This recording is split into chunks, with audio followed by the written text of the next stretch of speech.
서요 기억하고 지켜야 할 규례, 이런 제목으로 맥주 감사주일 설교를 함께 나누겠습니다. 우리가 맥주 감사절을 왜 지켜야 하는가? 이유는 간단합니다. 하나님의 명령이기 때문입니다. 12절 말씀해 보니까 이 규례를 지켜 행할지니라 그랬습니다.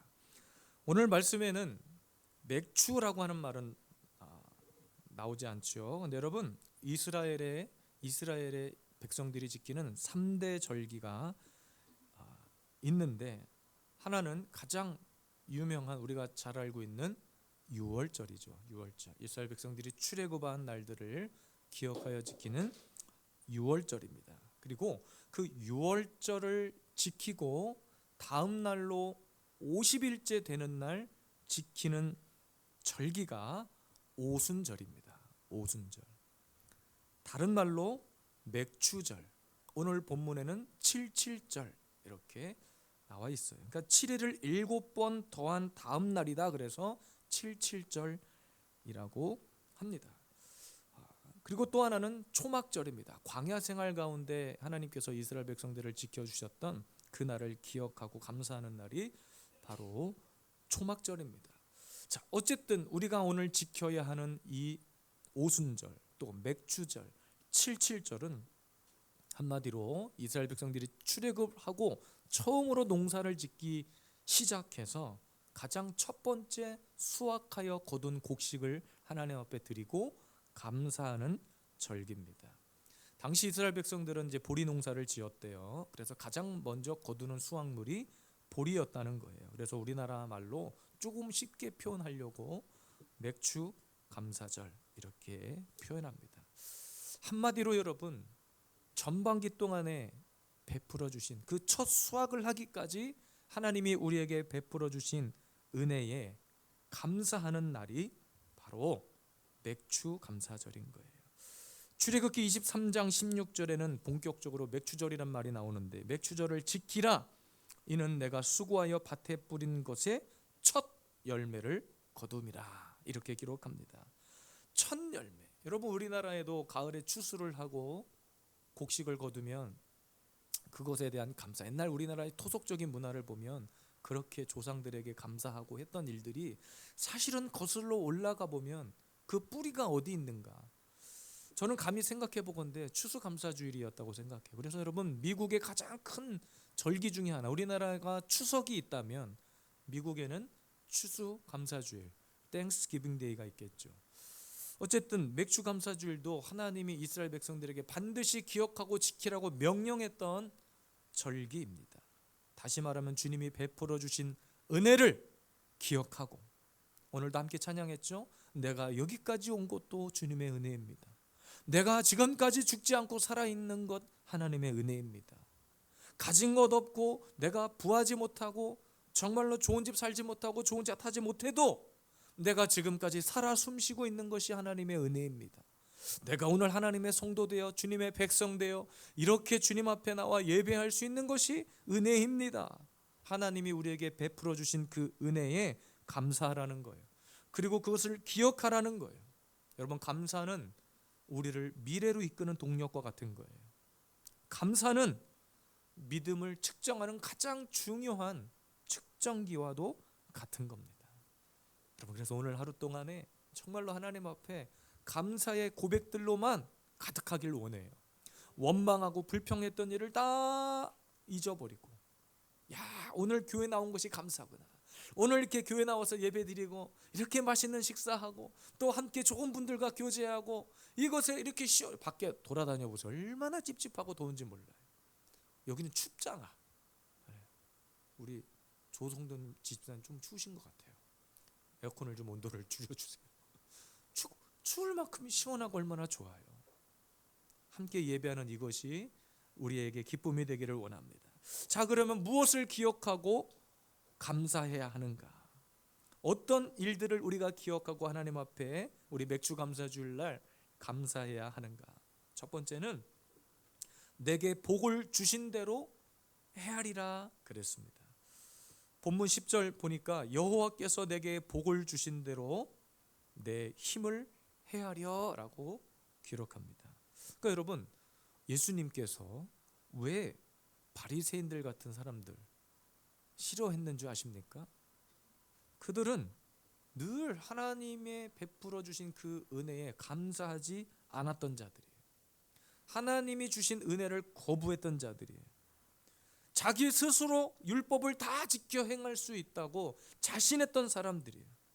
그러나 실상은 그렇지 않았죠. 우리가 마태복음 살펴봤지만 복음서를 살펴보면 그들은 눈에 보이는 사람들에게 인정받기 위한 행위들은 기가 막히게 잘했지만 하나님 앞에 감사하는 것은 할 줄 몰랐어요. 바울은 우리가 잘 아는 대로 오호라 나는 공고한 자다. 누가 나를 사망해서 건질 수 있으랴. 다시 말하면 절대적으로 하나님의 은혜가 필요했다는 거예요. 그러니까 내게 복을 주신 대로 헤아리라고 하는 것은 받은 은혜를 기억하라는 거예요. 받은 은혜. 여러분 생각해 보세요. 내가 받은 은혜가 뭐지? 나는 그다지 뭐 하나님 없이도 잘 살아왔던 것 같은데 내가 받은 은혜가 뭐야? 아니요. 우리가 받은 은혜는 세상 사람들 믿지 않는 자들의 개념의 은혜가 아니에요. 내가 지금 하나님을 알고 내가 하나님 앞에 예배할 수 있고 어떤 감격 속에 살고 있는 것, 나의 나 된 것은 오로지 주의 은혜라. 내가 노력해서 된 것 같죠? 여러분 보세요. 하나님께서 한순간이라도 햇빛을 이 땅에 비춰주지 아니하셨다면, 한순간도 때와 타이밍에 맞춰 비를 내려주지 아니하셨다면, 밤이 있고 낮이 있지 않다면 우리가 이 땅에 지금 이러고 살고 있을 것 같으십니까? 적시기적절하게 하나님이 우리에게 어떤 자연계뿐만 아니라 이 땅의 모든 것들을 공급해 주지 아니하시면 우리가 한순간도 우리의 힘과 의지대로 살아갈 수 없음을 기억해야 합니다. 아무리 과학이 발달하면 뭐예요? 지금 전 세계적으로 탄소 중립이다 뭐다 외치고 아무리 노력하지만 하나님이 딱 손가락 하나만 까딱하면 끝나는 거예요. 과학이 하나님을 초월할 수 없는 거예요. 우리가 잘 아는 신명기서, 우리가 지금 신명기 본문을 읽었지만 신명기서에 기록된 핵심 가치가 뭐냐면 기억하라는 거예요. 기억해라. 뭘 기억해라? 12절에도 너가 애굽에서 종되었던 것을 기억해라. 너가 죽지 않고 지금 출애굽해가지고 이렇게 안전하고 완벽하게 살고 있는 것 기억해라. 그것이 하나님의 은혜였다.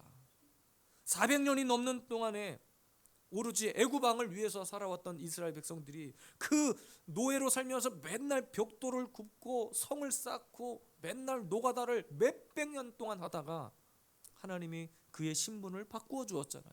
그들의 삶의 터전을 바꾸어 주었잖아요. 그것들을 기억해라. 정말로 생각만 해도 가슴이 설레는 이야기라고 저는 생각해요.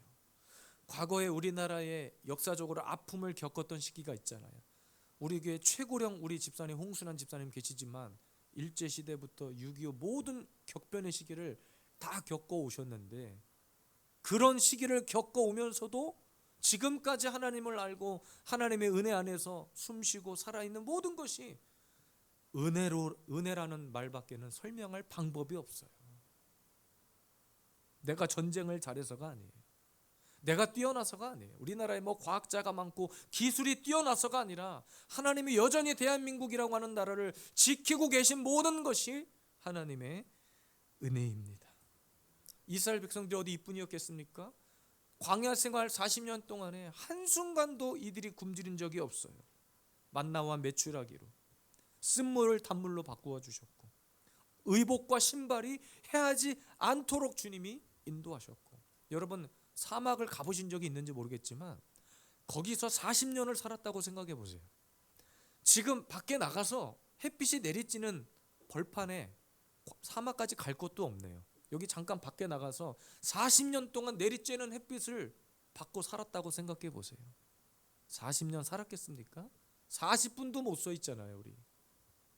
그런데 그 시간 동안도 하나님은 우리의 의복을 상하지 않게 하셨고 우리의 신발을 닳지 않게 하셨고, 그러니까 은혜라고 하는 단어를 딱 놓고 보면 무엇 하나 우리는 불평하고 원망하고 할 것이 없어요.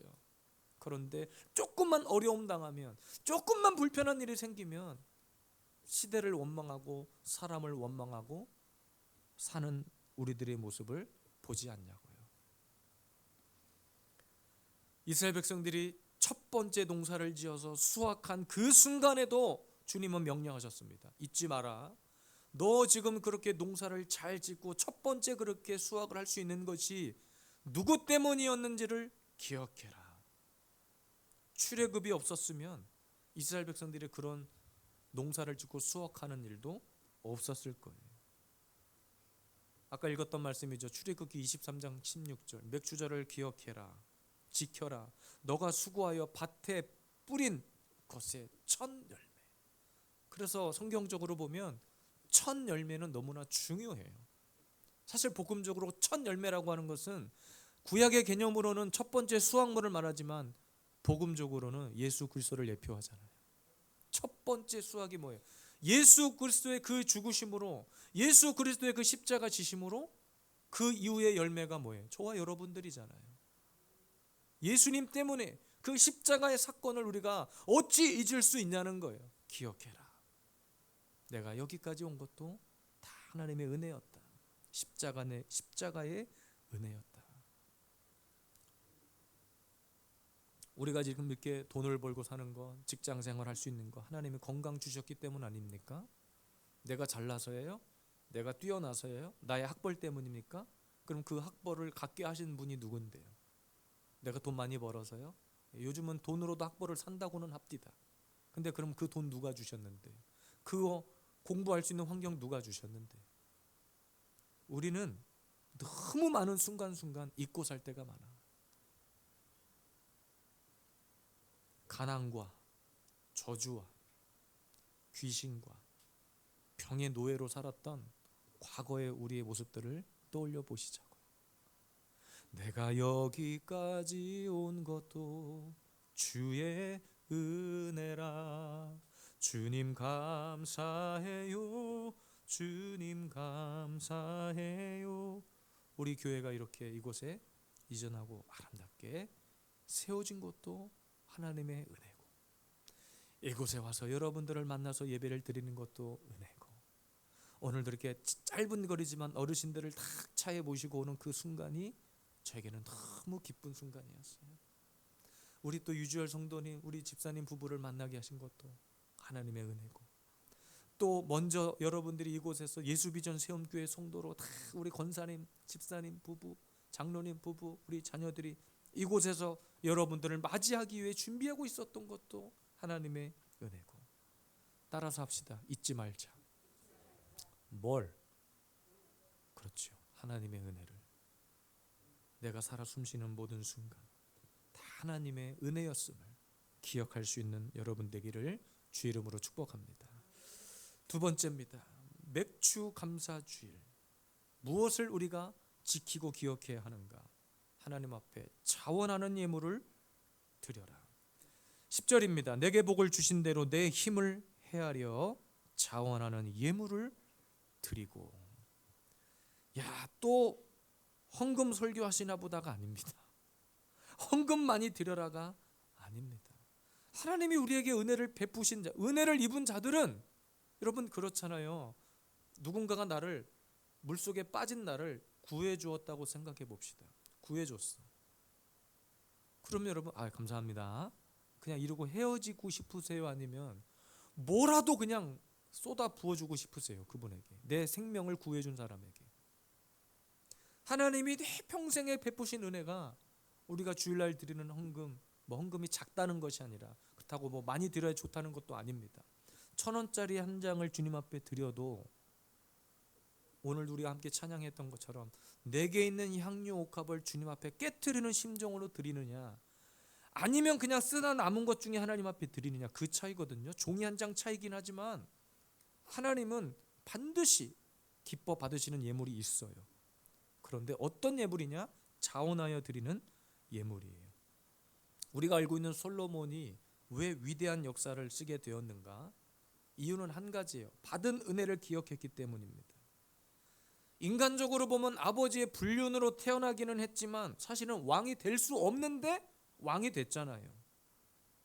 그래서 왕이 되자마자 뭘 했느냐? 감사의 번제를 드렸어요. 그 유명한 일천 번제가 여기서 나온 거예요. 일천 번제. 1000번을 예배를 드렸느냐 아니면 1000마리의 양을 한꺼번에 잡아 드렸느냐, 신학적으로 의견은 분분하지만 어쨌든 솔로몬은 왕이 되고 나서부터 가장 먼저 한 일이 하나님 앞에 제사하는 거예요. 1000번제로 하나님 앞에 감사했습니다. 무엇이 아깝겠어? 자기가 왕이 될 수 없는데, 불륜으로 태어난 사람인데 왕이 됐어. 무엇든지 여러분 하나님 앞에 드리는 것이 아까웠겠습니까? 진작에 죽어도 죽었어야 될 자리에 있었는데 왕이 됐다니까요. 며칠 전에 뉴스를 보니까 이런 기사가 있더라고요. 작년인가 재작년인가에 오송 지하차도 사건이 있었어요. 여름에 비가 많이 내려서 지하차도에 물이 차가지고 이렇게 차가 물에 잠기고 몇몇 사람들이 거기서 빠져나오지 못해서 목숨을 거두는 사건이 있었어요. 근데 그 와중에 어떤 트럭 기사 한 분이 자기도 거기서 막 죽기 직전의 상황인데 앞서 있는 버스에서 빠져나온 어떤 젊은 여자였는지 부부였는지 그분들이 위태하게 달려 있는데 그분들을 기꺼이 다가가서 손으로 끌어 주었대요. 어쨌든 그분이 죽음의 바로 턱 밑까지 갔다가 문턱에서 살아난 거예요. 그 화물차 기사 덕분에. 시간이 지나고 그 여자를 살려주었던 그 여자의 부모님이 트럭 기사를 찾아가서 감사 인사하는 장면이 잠깐 뉴스에 소개된 적이 있습니다. 하물며 여러분, 세상의 사람들도 그분들이 믿음이 있는지 없는지 난 모르겠지만 하물며 세상의 사람들도 받은 은혜를 어떻게 하느냐, 반드시 갚으려고 하든지 아니면 기억해 내려고 합니다. 잊지 않으려고 합니다. 그러니까 여러분, 오늘도 자원하는 예물을 드리라는 것은 내가 받은 은혜에 걸맞는 수준의 감사를 하나님 앞에 드리라는 거예요. 돈 많이 드려라 이 말이 절대로 아닙니다. 감사한 대로 내가 감사할 수 있는 수준에서 하나님이 기뻐하실 만한 것들을 드리는 거예요. 헌금의 규모를 성경에서 설명하고 있는데 10절 말씀, 내게 복을 주신 대로입니다. 내게 복을 주신 대로. 받은 헌금, 우리가 드리는 헌금은 그래서 받은 은혜에 대한 반응이에요. 그래서 하나님 앞에 우리는 늘 정직한 고백을 드려야 하는 거예요. 구약의 제사법을 보면 번제물은 다 사람들의 형편마다 달랐어요. 어떤 사람은 소를 드리고 어떤 사람은 염소를 드리고 비둘기를 드리고 그것마저 없는 사람은 비둘기 반마리를 드리고 다 뭐냐면 나를 대신해서 번제를 드렸다는 거예요. 예수님이 나를 대신해서 십자가의 번제물이 되어주신 것처럼 받은 복을 기억하고 헤아려 자원하여 예물을 드리고 하나님 앞에 감사하는 날이 바로 맥주 감사절입니다. 모든 감사가 다 마찬가지지만 하나님이 나에게 베풀어 주신 그 은혜, 오늘도 한번 기억해 냅시다. 적어도 오늘 하루 동안 나에게 하나님이 주신 은혜가 있다면 그 은혜 기억해 냅시다. 잊지 맙시다. 그리고 할 수만 있으면 하나님 앞에 감사할 수 있는 저와 여러분들이 되기를 주님의 이름으로 축복합니다. 마지막 세 번째입니다. 지켜야 할 규례가 무엇인가? 맥주절을 통해서 하나님은 무엇을 우리에게 요구하시는가? 함께 즐거워하라는 거야. 함께. 11절 말씀입니다. 너와 내 자녀와 노비와 내 성중에 있는 레위인과 및 너희 중에 있는 객과 고아와 과부와 함께, 그리고 하나님 여호와 앞에서 즐거워해라. 그러니까 여러분, 맥주절은 나 자신은 물론이거니와 그 이스라엘 당시 성중 안에 있는 레위인은 오늘날의 목사를 얘기합니다. 그리고 자녀들과 노비와 객과 고아와 함께 즐거워하라는 거예요. 함께. 나에게 베풀어 주신 은혜. 여러분 그렇잖아요. 누군가 결혼을 했어. 만약에 제 자녀가 결혼을 했는데 잘 모르는 사람 같은데 와서 축의금을 내고 막 축하를 해주러 왔어. 그런데 여러분 어쨌든 누군지는 모르겠지만 내 자녀의 결혼식에 와가지고 축하해주고 축복을 해주고 축의금을 내주는데 기분 나쁘세요? 그런 사람은 아무도 없어요.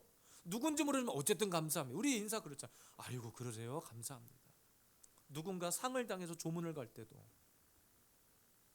얼마 전에 제 동기 목사님 굉장히 나이가 젊고 말 그대로 저와 동기예요. 나이도 동기. 근데 갑작스럽게 심장마비로 소천하셔가지고 대구에 다녀온 적이 있어요. 근데 그 사모님도 그 자리에 너무 갑자기 소천하신 바람에 사모님도 안 계시고 자녀 둘만 이렇게 덩그러니 장례식장에 있었단 말이에요. 그래서 그의 친척 어른 되는 분이 대신 와가지고 인사를 하고 안내를 하면서 가장 먼저 묻는 게 고인과 어떻게 되시냐. 동기입니다. 누군지 모르지만 어쨌든 와가지고 조문객이 조문을 해주고 인사를 해주고, 믿지 않는 세상 사람들도 그 순간만큼은 함께 아파하고 함께 위로하는 순간이거든요. 하물며 하나님이 우리에게 주신 은혜를 함께 나누는 것이 얼마나 우리에게 소중한 자산이 되는 줄 몰라요. 로마서 12장에 보면 산 제물, 거룩한 산 제물로 드리라. 저 하나님이 기뻐하시는 예배하는 자의 삶의 모습을 나누는 거거든요. 근데 그 예배를 어떻게 드리냐면 더불어서 드리는 거예요. 어떻게 하나님 앞에 감사하는가? 함께 감사하고 더불어서 함께 감사하라는 거예요. 그러니까 하나님이 우리에게 주신 은혜를, 각각의 은혜를 나누라는 거예요. 오늘도 주중에 우리 권사님, 집사님들이 이번 주 맥주 감사주일 어떻게 할까? 어떻게 하면 좋을까? 저는 특별히 뭔가를 말씀드린 적은 없어요. 그런데 여러분들이 서로 나누고 싶은 마음 때문에 제가 뭐 해올게요. 제가 뭐 해올게요. 제가 또 이것도 해올게요. 함께 나누고 싶은 마음이잖아요. 그래서 오늘도 우리가 함께 예배 후에 나누는 애찬이 혼자 어디 그냥 독방에 들어가서 먹는 그런 짬밥이 아니라 함께 나누는 즐거움. 국수 한 그릇을 나눠도 함께 나누는 거예요. 함께 먹고 함께 교제하고, 과일 하나를 나눠도 함께, 뭐가 많고 풍성해서가 아니에요. 귤 한 쪽을 나눠도 함께 나누는 거예요. 그래서 제가 연합하여 함께 선교하고 있는 다음 세대 비전 선교회 목사님들도 저는 너무 좋은 것 중에 하나가 바로 그건 거예요.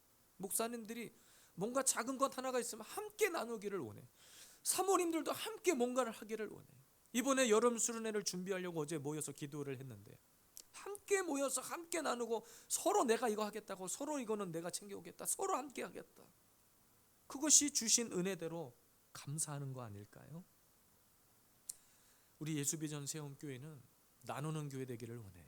오늘도 여러분들이 맥주 감사주일 헌금을 드리셨을 텐데, 저희 교회는 지금까지 설립한 이후로 절기 헌금은 늘 흘려보냈어요. 이 지역을 위해서, 아니면 선교사님을 위해서 어려운 이웃을 섬기기도 했고, 또 이곳에 또 한부모 가정 자녀라든지 어려운 그런 자녀들을 섬기기도 했고, 우리는 흘려보내는 교회가 되기를 원해요. 그것이 나누는 거예요. 나누는 거예요. 이 밑에 가보면 페리카나 치킨집이 있더라고요. 상가 1층에. 그런데 이미 이곳이 교회였잖아요. 또 선배 목사님 교회였고, 또 선배 목사님과 사모님과 좋은 관계를 이렇게 맺으셨던 것 같아요. 하고 어느 날 지나가다가 제가 인사를 드리러 갔어요. 여기 2층에 이제 새로 들어온 교회 목사입니다. 그랬더니 젊은 목사님이시네요. 어쩌네 막 좋아하시면서 신갈에서 오신다는 그분이시니까, 이미 여기 계셨던 전임 목사님께서 소개를 다 해주셨어. 가서 인사를 하니까 너무 반갑게 맞아주시고, 어제도 아내 또 인사하러 갔더니 또 오히려 선물을 받아오고. 여러분, 치킨은 페리카나 치킨 드실 일 있으면, 이 근방에서 치킨 드실 일 있으면 무조건 페리카나 치킨, 그리고 거기다가 메모로 예수비전 세움교회 사용하시길 바라요. 어쨌든 함께 나누는, 우리 교인도 아닌데 다른 교회 권사님이고 장로님이시라는데 교회가 있다니까, 2층에 교회가 있다니까 너무 기뻐하시는 거예요. 본인 교회 기도팀이 있는데 우리 교회 와서 기도로 중보해 주시겠대요. 얼마나 감사합니까? 본인 교회도 아닌데 그것이 주신 은혜를 나누는 거예요. 나누는 거예요. 그래서 여러분, 우리는 항상 내 안에 잠재되어 있는 외식적인 신앙을 버려야 돼요. 겉으로 드러나는 것을 좋아하는 사람은 결코 나누질 못해요. 왜? 나누는 것은 사람들이 볼 때, 카메라 셔터들이 막 돌아갈 때 그때 한 번만 하는 거예요. 그 사람들은 카메라 꺼지고 샷다 내려가면 언제 그랬냐는 식이잖아요. 우리는 외식주의 신앙을 버리고 하나님이 우리에게 명령한 대로, 지키라고 한 대로, 행하라고 한 대로 오늘 함께 이곳에서 행복하고 나누고 받는 것도 기쁘지만 나의 것을 함께 나눌 때 더 성도들이 기뻐하고, 여러분 맥주 감사절은 그런 날이에요. 내 것을 움켜쥐고 있는 날이 아니라 나누는 날. 내가 받은 복도 함께 흘려보내세요. 여러분 받은 은혜를 그냥 다 나눠줘 버리세요. 그리고 여기서 나갈 때는 다시 빈몸으로 나가시고 새롭게 받으세요. 이곳에서 하나님이 주신 은혜대로 감사하고 행복한 삶을 살아내기를 주님의 이름으로 축복합니다.